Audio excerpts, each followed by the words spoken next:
Yo,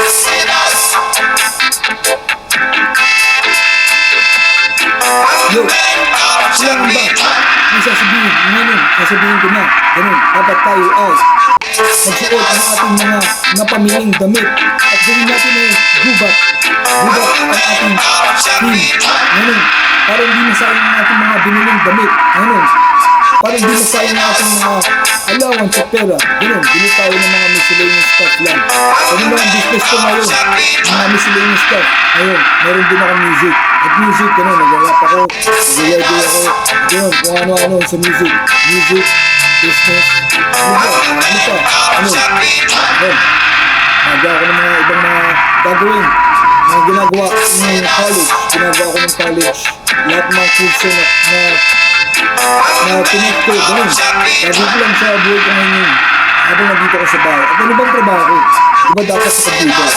At ganun, wala na akong gagawin ganun. Sa call center sa amin. Kasi wala akong gagawin ganun. Kundi, minimodel ko na nga, magmamodel na ako. At ganun nga yung minimodel ko ngayon.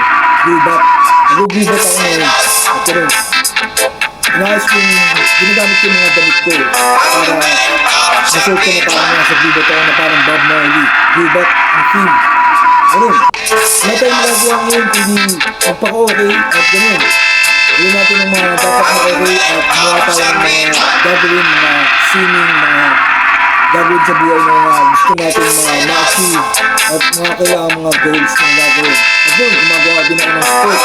At yun, gumagawa ako ng mga paraan upang maayos ang financial or business ko na natatamaan dahil sa pag-USC. Dahil ang mahal ng USC, ganun, masyadong makulit ang USC, kaya nagawa tayo ng paraan para humina yung USC hanggang sa, ganun, hindi naman kailangan mawala, pero kailangan maging ayos sana.